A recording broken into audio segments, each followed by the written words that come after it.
بسم اللہ الرحمن الرحیم۔ صحت اور خوبصورتی سے متعلق لاجواب ویڈیوز دیکھنے کے لیے ہمارا چینل شیوانشی ٹی وی سبسکرائب کریں اور ساتھ بیل آئیکن کو ضرور کلک کریں تاکہ آنے والی ہر نئی ویڈیو کو آپ سب سے پہلے دیکھ سکیں۔ شکریہ۔ بسم اللہ الرحمن الرحیم۔ تمام تعریفیں اس اللہ رب العزت کے لیے ہیں جو تمام جہانوں کے پالنے والا ہے۔ آج ہم آپ کو بتائیں گے کچھ خربوزہ کے بارے میں۔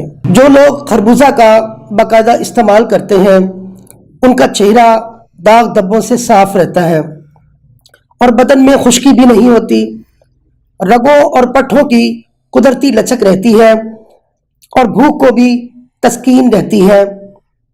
گرمی کا مقابلہ کرنے کی طاقت پیدا کرنے والا وٹامن اس میں کثرت سے پایا جاتا ہے۔ اس کے علاوہ فاسفورس، پوٹیشیم، کیلشیم، تانبا، کیراٹین، گلوکوز اور وٹامن اے اور بی بھی اس میں پائے جاتے ہیں۔ اس کی خوراک قدرے ہضم استعمال کریں۔ خربوزہ قبض کشا اور پتھری کو توڑتا ہے۔ اس کے چھلکے کا لیپ چہرے کے رنگ کو صاف کرتا ہے اور یہ نہار منہ کھانا مناسب نہیں۔ دو غذا کے درمیان کھانا بدن کو موٹا کرتا ہے، رگوں میں جلد نافذ ہوتا ہے، گردہ کی اصلاح کرتا ہے۔ خربوزہ یرقان، پتھری، قبض، پیشاب اور پسینہ کی رکاوٹ میں بہت ہی مفید ہے۔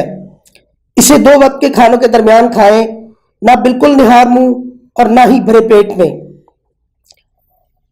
دودھ اور منی زیادہ کرتا ہے، چہرے کی سیاہی کو زائل کرتا ہے اور جعلی ہونے کے باعث ان کو چھلکوں کے بغیر پانی میں پیس کر چہرے پر لیپ کرتے ہیں۔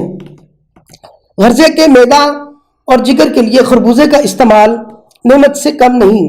جتنی بیماریاں انسان کو جسم میں پیدا ہوتی ہیں ان بیماریوں کے اثر کو زائل کرنے کے لیے اللہ تعالیٰ نے ہمیں بے شمار پھلوں سے نوازا ہے۔ خربوزہ کے بے شمار فائدوں کے ساتھ ساتھ گردے اور مثانہ کے مسائل سوزاک کے لیے بھی بے حد مؤثر ہے۔ خربوزہ خریدتے وقت کوشش کریں کہ وہ تازے اور میٹھے ہوں، اس سے آپ کے جسم پر خوبصورت اثرات مرتب ہوں گے۔ حکیم عبدالعزیز رحمۃ اللہ علیہ۔